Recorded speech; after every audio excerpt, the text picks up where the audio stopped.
অস্ট্রেলিয়ার একজন ডক্টর, নামটা এখন মাথায় নাই, কয়েকদিন আগে আমি ওনার আর্টিকেলটা পড়লাম, অ্যাবসলিউটলি 2 সপ্তাহ আগে, মুসলমান ডক্টর। উনি গাজায় গেছে, প্যালেস্টাইনের হচ্ছে যে ইয়া করছে, ওটাকে কি বলে, অপারেশন করছে। তা ইসরায়েল যে ভয়ঙ্কর ধ্বংসলীলা চালাইছে, অজ্ঞান করার যে জিনিসপত্র সেটাও নাই, অজ্ঞান করার জিনিসপত্র নাই। উনি জানে যে অজ্ঞান করার মাঝখানে হচ্ছে জিনিস শেষ হয়ে যাবে। অপারেশনের মাঝখানে ঘুম থেকে উঠছে, উঠে কোরআন তেলাওয়াত শুরু করছে। তারপরে অপারেশন উনি বন্ধ রাখছে। তা যিনি রুগী বলতেছেন আপনি অপারেশন করেন, বলছে ইশারা করছে, কোরআন তেলাওয়াত করছে, ইশারা করছে, বলছে তুমি কষ্ট পাচ্ছ না? উনি কোরআন তেলাওয়াত করছেন। তখন ওই অপারেশনের পাশে যে আরেকজন আছে বলছে না, উনি কষ্ট পাচ্ছেন না। তা এই ঘটনাটা যখন শুনলাম তখন মনে হলো আল্লাহ যে বলছে যে কোরআন হচ্ছে শেফা, আমরা তো বিশ্বাস করি সত্যি টঙ্গর মগর বিশ্বাস, খোসর মজর, ওইরকম বিশ্বাস নাই হবে হবে কিনা। এবং সত্যিকার অর্থে অ্যানেস্থেটিক মানে অজ্ঞান করার যে জিনিসপত্র একটা নাই, কিন্তু আল্লাহর রহমতে সে কোরআন তেলাওয়াত করছে, কষ্ট পাচ্ছে না। ওই ঘটনাটা জানি তো, আলী রাদিয়াল্লাহু তাআলা আনহুর যে পায়ের মধ্যে তিল লাগছিল, নামাজের সময় বের করতে বলছে। আল্লাহ দেখাই দিচ্ছে। এখন কেউ যদি প্যালেস্টাইনের ঘটনাগুলো একটু অ্যানালাইসিস করে দেখবে আল্লাহ যে আছে, এবং কেউ যদি আল্লাহকে ওইভাবে মন থেকে চায় অবশ্যই অবশ্যই পাবে।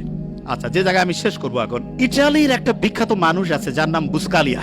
উনি যেখানে যাইতো ওনার কথা শোনার জন্য হাজার হাজার মানুষ এসে উপস্থিত হইতো। তোর আগে একদিন জিজ্ঞেস করছে যে আপনি এত কিছু জানেন কি করে? উনি বলতেছে যে আমাদের ফ্যামিলিতে আব্বার একটা অদ্ভুত নিয়ম ছিল।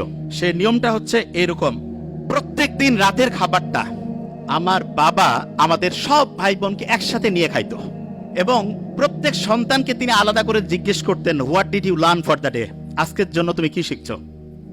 প্রত্যেককে বলতে হইতো। একজন যদি ঠিকভাবে বলতে না পারে যে আমি আজকে কিছু শিখি নাই, খাবার টেবিলে খাবার রেডি, এক এক করে সবাই উত্তর দিচ্ছে, একজন বলছে আমি ঠিক আজকে কি যে শিখছি বুঝতেছি না, বাবা বলতো খাবার একটু দেরি হবে, বই নিয়ে আসো, পড়ো, সবাই মিলে শিখি, তারপরে খাবো। তা বুসকালিয়া বলতেছে যে আমরা যখন ছোট ছিলাম আব্বার এই অদ্ভুত আচরণে খুব বিরক্ত হইতাম, যে কি টর্চার শুরু করছে আমাদের। তা প্রত্যেক দিন বিকালবেলা প্রত্যেক ভাই বোন একজন আরেকজনকে বলছে তুই কি শিখছিস আজকে বল।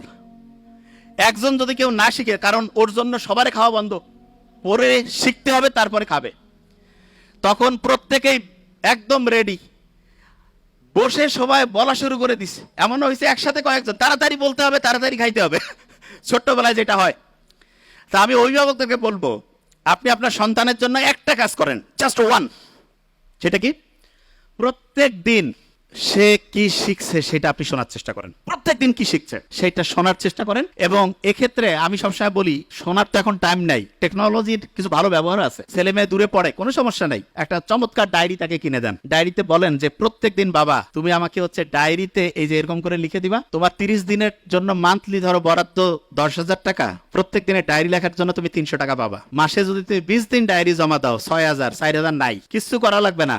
ছোট্ট মানুষ তো, সে চিন্তা করবে আমার এই টাকাটার দরকার আছে, ঠিক না? তুমি ডায়েরি লিখে দিবা না, তোমার কিছু করতে হবে না, ওকে ফাইন, দেখা যাবে তুমি 4,000 টাকা কম পেয়ে কিভাবে চলো। এবং এটা রেগুলার করতে হবে। আমার ছোট ভাই ওইখানে আছে ডক্টর নোবেল, তারা যখন কলেজে পড়তো আমি ওদেরকে রসুন আর গরুর মাংসে ঝোল দিতাম, আমি মেডিকেলে পড়তাম।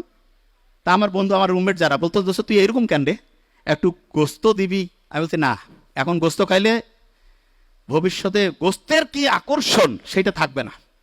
এই জন্য অনেকে আছে না সন্তানকে সবকিছু দিয়ে দেয়, মোটেই না। আপনার যা কিছু আছে ওইটা যদি সন্তান বুঝেছে ওইটা ওর, আপনার সন্তান ধ্বংস হওয়ার সম্ভাবনা 99%। এই জন্য সন্তানকে কষ্ট করাইতে শিখবেন, এবং এটা ম্যান্ডেটরি। এবং তাকে বুঝাতে হবে যে বাবা তুমি যেই ফ্যাসিলিটি পাচ্ছ এটা হচ্ছে এক্সট্রা, তোমাকে নিজে সবকিছু করে সামনে তোমার হিসাব, তোমার আমল তোমার হবে। আমার এখানে যেটা আছে এটা যে তুমি পাচ্ছ এটা তোমার এক্সট্রা দিচ্ছি তোমাকে। এবং সত্যিকার অর্থে সন্তানকে আমরা যেভাবে মানুষ করব সেরকম হবে, তা আশা করছি। প্রথম আরেকবার ধরে ফেলি, সবচেয়ে ব্রেইনের জন্য ভালো ওয়েব কোনটা? আলফা। আর্লি মর্নিং কোন ওয়েব তৈরি হয়?